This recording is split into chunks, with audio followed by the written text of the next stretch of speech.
Bonsoir à tous. Le Rent touche bientôt à sa fin. Ce JT final ne peut pas être synthétique. Il s'est passé tellement de choses sur ce Rent, mais de magnifiques invités, un beau tour de plateau pour vous donner quelques images de ce qui a pu se dire sur ce salon édition 2021. Avec moi en plateau, Michel Platero. Il est président de la FNIM du Grand Paris. Michel Platero, bienvenue.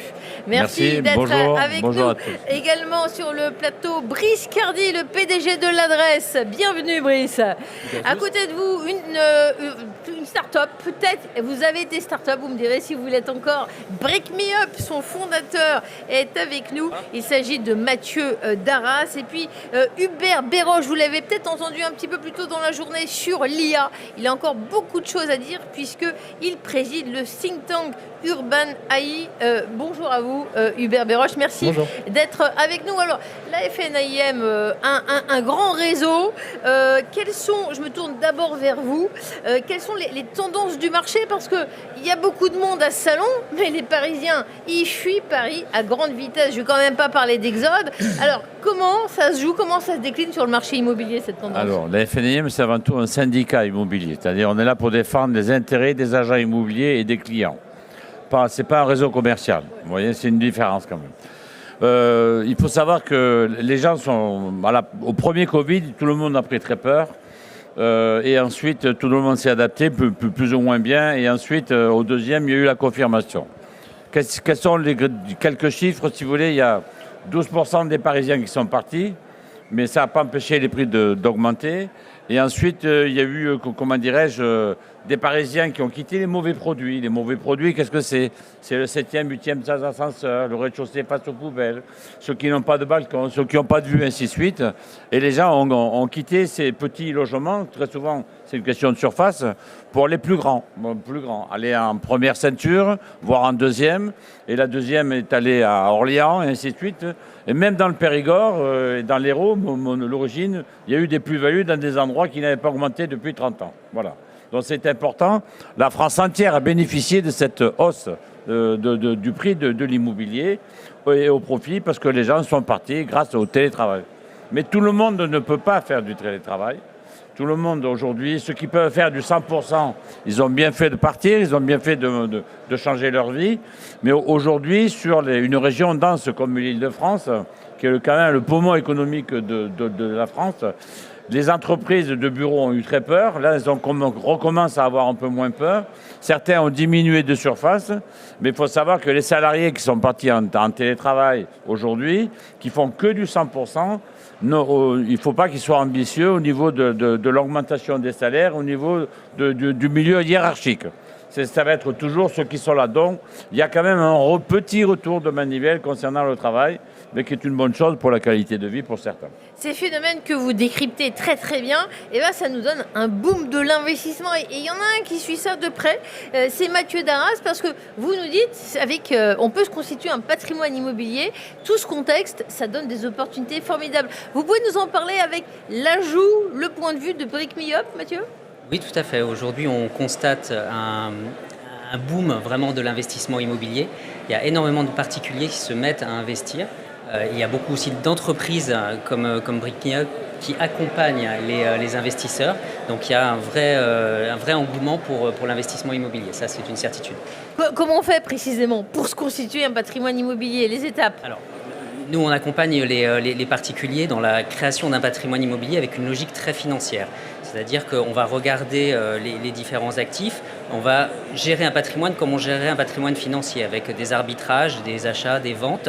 Et derrière, on accompagne les investisseurs en leur trouvant des biens, en les revalorisant, en les accompagnant sur la recherche de financement et en gérant les biens derrière.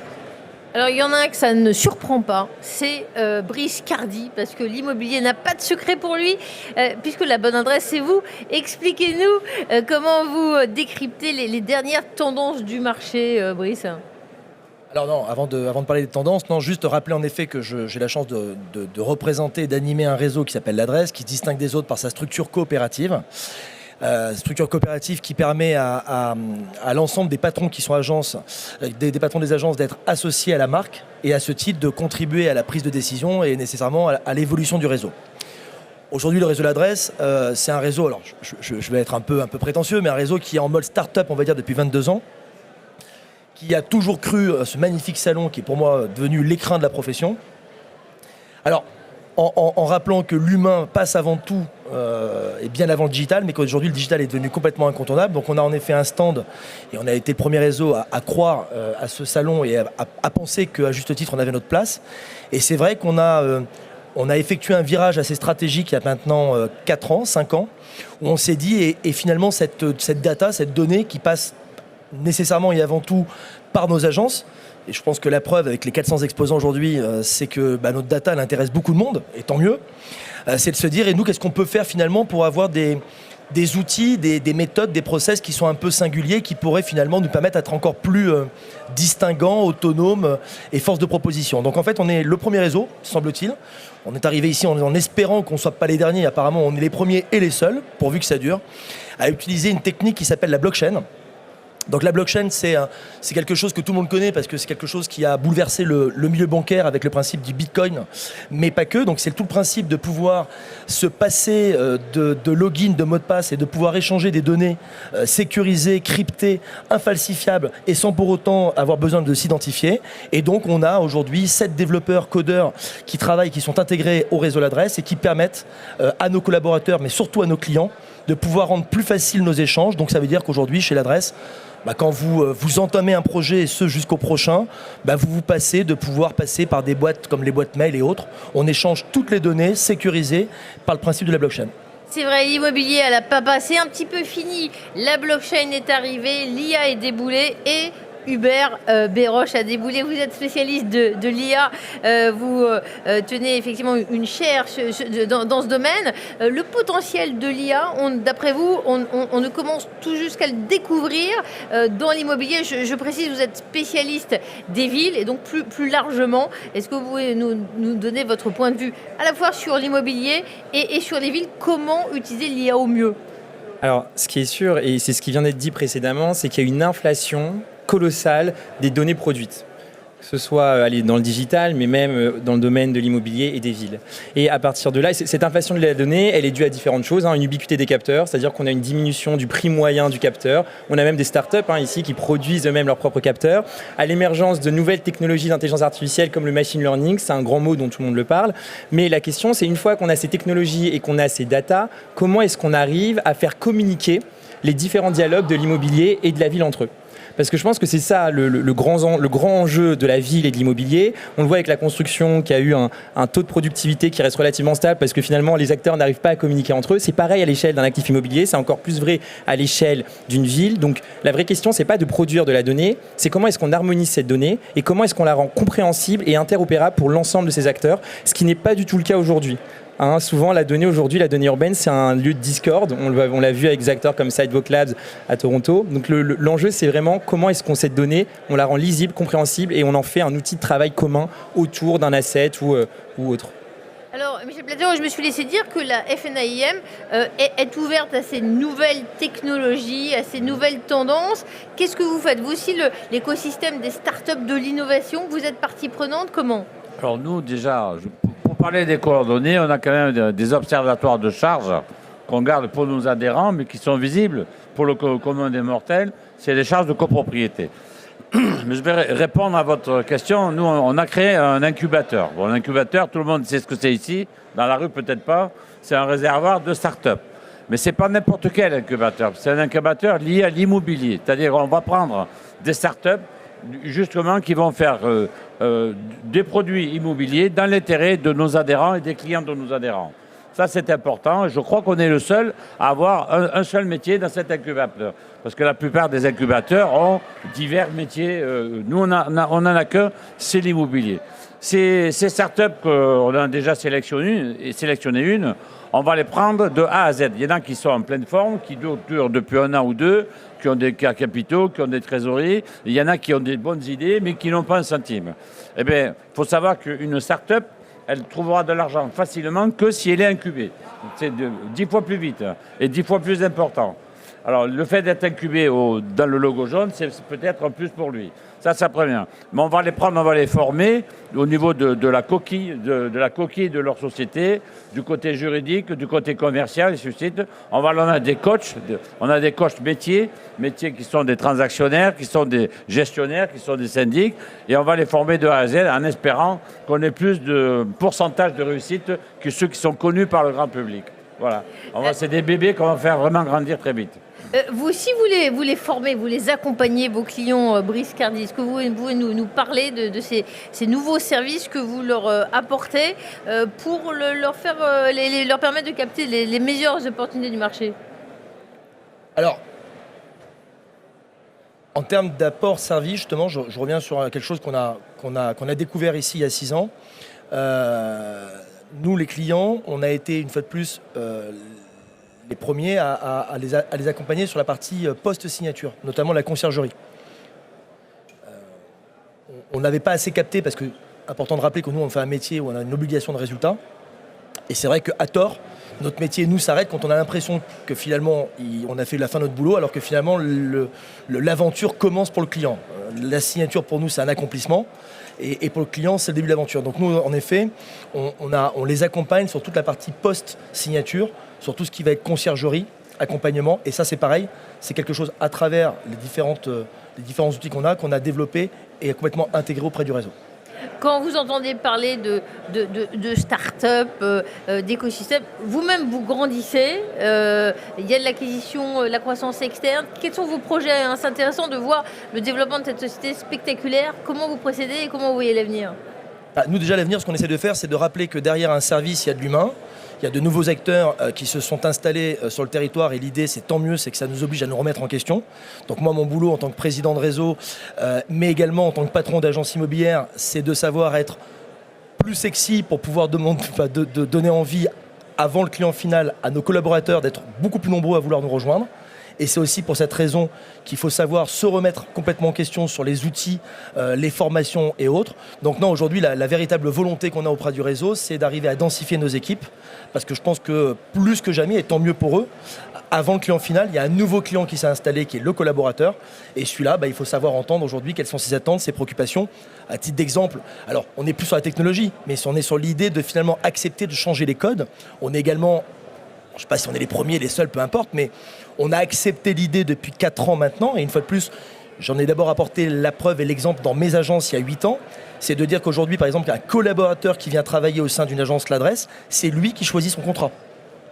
Et il a l'opportunité de pouvoir faire évoluer son contrat à minima 1 fois par an, la date anniversaire. Il veut intégrer et découvrir ce métier et avoir un fixe plus com, il va démarrer avec un fixe plus com. Puis ensuite, il veut passer en avance sur com parce que généralement, les variables de commission sont plus intéressantes. Puis généralement, quand il devient extrêmement performant, il souhaite devenir indépendant, il peut le faire. Et ça, c'est pareil, ça montre qu'il faut savoir être à l'écoute du marché. Il y a le marché avec le client acheteur-vendeur, mais une fois de plus, l'important, c'est de densifier nos équipes. L'objectif, avant même de développer le réseau que je représente, c'est de développer par 2 le nombre de collaborateurs. Et une fois de plus, ça passe par des croyances. Et mon job, c'est d'arriver à culturellement convaincre mes associés pour eux-mêmes arrivent à convaincre leurs équipes et que tout ça, ça fasse son petit bonhomme de chemin et qu'on arrive à devenir beaucoup plus nombreux au sein de ce réseau. Et donc, vous êtes combien de collaborateurs maintenant? Aujourd'hui, on est 1500 collaborateurs. Mais on a que 350 agences installées sur le territoire et beaucoup de territoires à fort potentiel qui sont encore disponibles. Alors, on parlait des nouvelles technologies, reparlons de l'IA. On est allé à la rencontre des exposants. Que pensent-ils du potentiel de l'IA dans l'immobilier? On les écoute tout de suite. Je pense vraiment. L'immobilier, comme tous les métiers, c'est un métier de volume avec des volumes de données qui sont énormes. Je vois déjà 3 apprentissages sur l'IA. Le premier, c'est l'analyse des documents grâce à l'IA en créant des référentiels. Ça nous fait gagner un temps énorme. Le deuxième, c'est l'analyse pour nous des transactions bancaires. En analysant ces transactions, on arrive à les dériver en insight, en apprentissage pour nos clients qui sont massifs. Et le troisième, c'est après les prévisions. Comment est-ce que le passé, grâce à l'IA, peut éclairer l'avenir et prendre les bonnes décisions? Bien sûr, c'est là qu'il y en a beaucoup de valeur.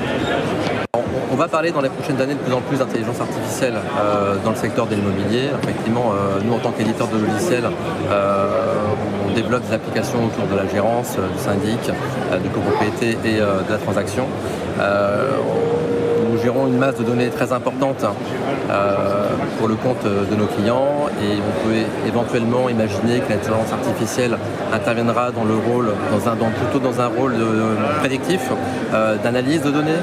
Et en plus de l'intelligence artificielle, on pourrait intégrer dans nos solutions. On va fortement, je pense aussi, entendre parler de la blockchain pour la certification des chaînes de valeur entre les différentes applications de tiers de confiance et autres. Donc ça, c'est deux mots, intelligence artificielle et blockchain. Je pense que dans les 5 prochaines années, ce sera les deux sujets assez importants et qu'on devra mettre au quotidien dans nos solutions. Oui, Hubert Béroche, on parle de l'IA, je me tourne vers vous puisque vous étudiez ça de près. C'est quand même, quand on est tiré par la technologie n'a pas toujours raison. Derrière, il y a des hommes, il y a des femmes. Comment on évite des biais cognitifs? Parce qu'on parlait de la masse de données, auquel le volume c'est bien. Comment on fait pour que l'immobilier utilise seulement à bon escient, de manière vertueuse, ces données et cette IA? Mais je pense que c'est ce que vous disiez tout à l'heure quand vous dites que derrière il y a des hommes, et ça je pense que c'est quelque chose que vraiment on doit garder en tête, surtout quand on parle d'intelligence artificielle. Déjà parce que c'est une réalité technologique, c'est-à-dire que en fait les IA ne sont pas intelligentes par elles-mêmes, c'est des individus qui vont les programmer, voire même c'est des travailleurs payés mais vraiment des centimes qui vont labelliser des images, qui vont permettre à des robots, si vous voulez, à des algorithmes de reconnaître des images. Donc il y a des humains à l'origine technologiquement, et ça me paraît encore plus important de dire que ces technologies elles doivent être faites pour des êtres humains. Vous savez, trop souvent, à l'échelle d'une ville ou même d'un bâtiment, on veut suroptimiser. Et on se rend compte que quand on suroptimise, ça ne fonctionne pas. Ce que je disais tout à l'heure, il y a un exemple assez connu d'un décideur public de Boston qui était allé au MIT. Et au MIT, on voyait des voitures autonomes dans une simulation. Ça fonctionnait super bien. Elles s'effleuraient sur un croisement. C'était génial. Il n'y avait pas d'accident, il n'y avait pas de pollution de l'air. C'était absolument parfait. Et là, le décideur public a dit « J'aime beaucoup ce que vous dites, mais où sont les êtres humains ?» Où est-ce qu'il y a des piétons? Où est-ce qu'il y a des individus, des enfants, etc. Et je pense que ça, cet effet de dire il faut garder en tête qu'on design avant tout pour des êtres humains, par des êtres humains, c'est quelque chose qu'on a tendance à oublier parce qu'on parle de l'IA comme un buzzword, qui est un peu une black box, etc. Donc c'est un travail à faire, qui est un travail, à mon avis, culturel, qui est aussi un travail presque social. Vous savez, quand on parle d'intelligence artificielle, dans 50% des cas, PwC nous dit qu'on a en tête Terminator. Vous voyez, déjà là, il y a du travail. C'est quelque chose d'anxiogène, quoi, en fait. Ça. Donc en fait, il y a tout un travail qui n'est pas que technologique, qui est social, qui est culturel, qui est presque artistique, qu'on doit faire autour de cette technologie-là pour la mettre vraiment au service de notre humanité. Voilà, vous avez employé le mot de social. Mathieu Darras, lui, tout à l'heure, il employait le mot de sociétal. On parlait d'investissement dans l'immobilier, on parle de nouvelles technologies, c'est une grande tendance, mais il y a une tendance, vous me disiez en préparant cette table ronde, qui est de faire de l'investissement responsable, sociétal dans l'immobilier. Qu'est-ce que ça veut dire par là? Et puis ensuite, on fera réagir nos invités qui sont des grands professionnels de l'immobilier. Tout à fait. D'abord, je voulais juste réagir sur ce qui a été dit et je suis complètement d'accord en disant que l'humain doit rester vraiment au cœur de l'immobilier. La technologie, le digital doit être là pour prendre des décisions, mais il y a quand même de l'humain derrière. Et pour faire le lien avec ce que vous dites, on constate effectivement un boom de l'investissement immobilier, mais on constate également qu'il y a beaucoup d'investisseurs, des particuliers qui se mettent sur l'investissement, qui pensent savoir quel investissement faire, et il y a effectivement à boire et à manger dans l'investissement, avec des impacts qui peuvent être assez négatifs sur l'environnement et l'environnement sociétal également. Je vais parler de gros mots comme les marchands de sommeil, etc., mais on en voit, et on en voit de plus en plus. Donnez-moi un exemple avec Brick Me Up. Comment vous vous assurez qu'un investisseur va pouvoir s'orienter, s'il le souhaite, vers un investissement responsable? Il gagne de l'argent, de la performance, mais au moins, ça a du sens ce qu'il fait. Alors tout à fait. Alors d'abord, il y a de l'humain, et puis derrière, on est en train de mettre en place un indicateur qui s'appelle l'I2SR, qui est l'indicateur d'investissement immobilier socialement responsable, qui, sur la base d'une centaine d'indicateurs objectifs mis en différents lots, va permettre de donner une indication comme on aurait sur un diagnostic de performance énergétique, ABCDEF. On donne une note de l'investissement sur les critères de rentabilité, mais également de responsabilité environnementale et sociétale. Qu'est-ce que vous en pensez de cette idée d'étiquette? Il y en a déjà beaucoup en France, des étiquettes, Brice Cardi. C'est bien, plus on apporte. C'est marrant, on parle d'étiquette, il y a une étiquette, alors à part si j'ai loupé un épisode, qui n'existe pas encore, et je pense qu'il y a aujourd'hui un un facteur prédominant justement sur toutes les nouvelles tendances, à savoir les flux migratoires vers les villes qu'on appelle les villes cathédrales, les villes préfectures, etc. C'est notamment la partie purement débit Internet. C'est vrai que je suis assez surpris qu'il n'y ait pas encore l'obligation de pouvoir permettre, avec toute cette réorganisation par le télétravail, et de pouvoir permettre de dire à quelqu'un qui déménage, de manière certaine, l'immeuble est fibré ou pas fibré. Aujourd'hui, on le voit, il y a des villes, clairement, qui ont fait l'objet de plus de succès que d'autres. Angers, pour ne pas la nommer, qui a été extrêmement à la pointe, et encore un grand travail qui montre que ça repose sur des hommes, à savoir des maires qui ont su anticiper, sans même imaginer qu'on allait traverser une période aussi singulière et inédite, et qui montre la preuve que d'avoir su être dans l'anticipation, être force de proposition, notamment sur la capacité à incuber et à recevoir des startups. Bon, aujourd'hui, il y a des villes comme Angers qui sont parmi celles qui ont le plus augmenté au niveau des volumes de vente et des prix, plus de 20% constatés dans le réseau. Donc non, je trouve que d'apporter un maximum d'informations, c'est bien. Du point de vue où vous êtes à la FNAIM Grand Paris, Monsieur Platero, est-ce que justement vous diriez, vous me parlez de nouvelles technologies, investissements innovants, investissements durables, on le fait tout ça, ça existe, en tout cas ça va dans la bonne voie? Oui, ça existe, mais il y a des régions qui ne s'y ressemblent pas aux autres. Après, vous prenez la région parisienne, la première ceinture, parce que Paris, j'ai plus rien à dire, on ne peut plus construire, sinon très haut. Aujourd'hui, des grandes études comme la nouvelle loi qui est sortie cet été, ils veulent réduire l'utilisation des mètres carrés au sol. Ça veut dire quoi? Il y a déjà des études qui sont faites pour faire des supermarchés sur 15 étages. C'est pas une blague, hein, c'est nouveau. Pourquoi? Parce que justement, comme il y a trop, pour éviter de rendre des terrains au niveau viabilisé, ils veulent plus maintenant, ils veulent monter. Alors ça, je parle de la région dense, comme ici, l'Île-de-France est proche de Paris.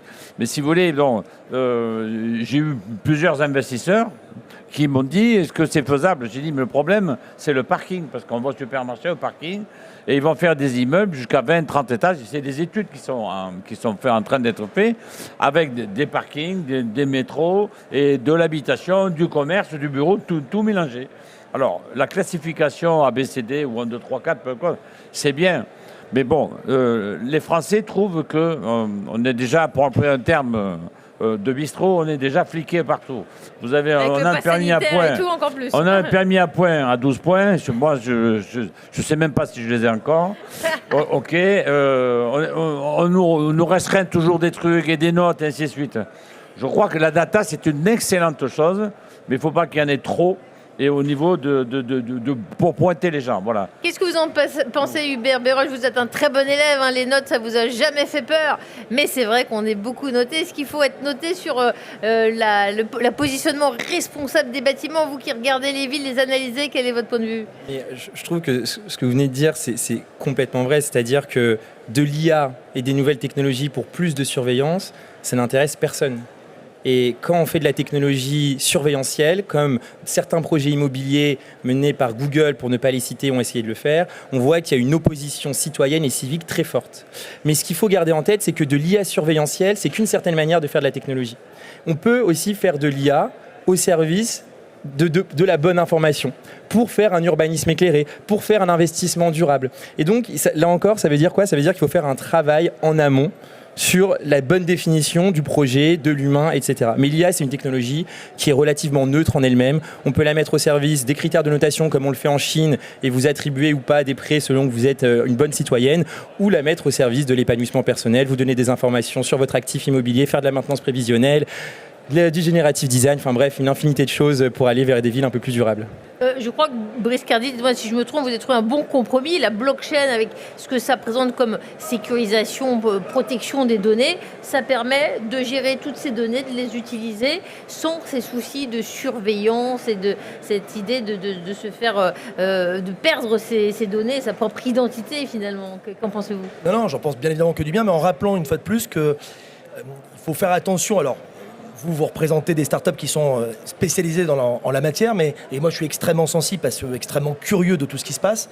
Mais là où je rejoins Michel, c'est que il faut faire attention. Je vois un truc tout bête. On utilise un des logiciels dont l'éditeur est présent ici, avec plein de systèmes d'automatisation. Eh bien, nous, par exemple, Réseau L'Adresse, on a pratiquement la moitié de nos agences qui ont supprimé certains critères d'automatisation. On n'attend plus aujourd'hui que ce soit la machine qui nous rappelle qu'il faut rappeler les clients, et on essaye de rappeler les fondamentaux que moi j'ai connus, sans vouloir faire passer pour un plus vieux que je suis, que les clients, moi quand je rentrais un mandat à l'époque, je savais en rentrant le mandat, je savais déjà à qui j'allais le vendre. Mais je savais limite le prénom, le nom de mes clients, et voilà. Donc l'idée, je crois que tout ce qu'on a mis, alors c'est vrai que la blockchain, on est très content d'avoir mis en place ce système qui en effet automatise, sécurise, rend facile, immédiat les échanges entre nos clients et tout, mais une fois de plus, il faut que ça soit facilitateur. Le plus important, ça reste l'humain, et on s'aperçoit, et on le voit nous, quand on interroge les meilleurs commerciaux de notre réseau, que ce sont souvent les plus empathiques. Les clients, et ça aussi, ça a été aussi la preuve du confinement avec finalement le déclenchement qui n'a pas eu lieu. Il n'y a pas eu, à part 2-3 investissements locatifs qui étaient pris sur des investissements financiers que des investissements de projet de vie. L'immobilier s'est mis complètement à l'arrêt. Pourquoi ? Parce que le déclenchement de tout type de projet se fait et repose uniquement sur la confiance. Et la confiance, pour qu'elle s'installe, il faut qu'il y ait un échange. Et pour qu'il y ait un échange, il faut qu'il y ait l'empathie. Et pour que l'empathie s'installe, il faut du temps. Nous, ce qu'on essaye aujourd'hui de mettre en exergue auprès du réseau que je représente, c'est de donner la capacité à identifier les clients et de leur donner du temps. On est en train de complètement revoir la copie sur ce sujet-là et d'arriver justement à minimiser le nombre de clients par collaborateur. Qu'est-ce que vous en pensez chez Brick Me Up ? Vous parlez, on peut se constituer un patrimoine, on peut gagner plus d'argent. Et les professionnels de l'immobilier, ils nous disent l'empathie, la relation de confiance, c'est ça l'immobilier. Alors, comment... Je suis tout à fait d'accord. Tout à fait d'accord. Alors, juste pour revenir sur l'indicateur, je veux juste rappeler que mesurer, c'est progresser. Hein. Il ne s'agit pas de fliquer, il s'agit de donner de l'information. Aujourd'hui, vous avez le diagnostic de performance énergétique qui a été très critiqué pendant très longtemps. Aujourd'hui, il donne une information et cette information va permettre d'adresser une politique de développement durable. Donc, c'est pas fliquer, c'est progresser. Mesurer, c'est progresser. Je ne sais pas si c'est aussi simple que ça, Hubert Béroche. Qu'est-ce que vous en pensez ? Non, ça dépend de ce qu'on mesure. Mais en tout cas, ce qui est sûr, c'est que quand on veut avancer sur une discipline, il faut la mesurer. On le voit avec les émissions de CO2. Il y a beaucoup d'entreprises qui s'engagent vers la neutralité carbone, mais elles ont du mal à être capables de mesurer véritablement leur émission de CO2. Donc si je vous rejoins plutôt quand vous dites que mesurer, c'est progresser, et l'IA, justement, peut nous y aider. Mais quand tout à l'heure vous parliez de confiance, juste pour rebondir, ça me paraissait important parce qu'en fait il y a beaucoup de projets technologiques qui avortent justement parce qu'il n'y a plus de confiance. Et c'est des projets qui parfois vont apporter plus de performance. Vous savez, quand par exemple on propose des logiciels qui aident les architectes de generative design, où je vais générer plein de formes architecturales et que les architectes les refusent massivement, c'est parce qu'on touche quelque chose de sensible, qui est la créativité, qui est aussi une certaine façon de concevoir le métier d'architecture. Et donc, ça revient exactement à ce que vous disiez, de dire que, in fine, c'est des relations humaines dont il est question. La technologie, c'est quelque chose qui se rajoute, mais qui ne peut pas se substituer. Ça, jamais, et à chaque fois qu'on essaye, ça ne fonctionne pas. On est sur la fin du Rent. Votre sentiment, Michel Platero, comment ça s'est passé, ce salon ? Écoutez, je le trouve de mieux en mieux. Bon, ok. Et là, je tiens à féliciter les organisateurs. J'ai été ravi cette année, même heureux. Beaucoup plus de monde, peut-être plus convivial. Au début, c'était la nouveauté, digital, et ainsi de suite. J'ai dit bravo, voilà. Et vous, Brice Cardi, comment ça s'est passé ? Beaucoup de rendez-vous, d'intérêt des clients. Qu'est-ce que vous nous racontez ? Alors d'abord, je rappelle ce que je dis plusieurs fois, c'est que pour moi, ce salon, et c'est pas la première année, ça fait déjà longtemps, c'est devenu pour moi l'écrin de la profession. Je le dis avec toute la sincérité que je peux avoir.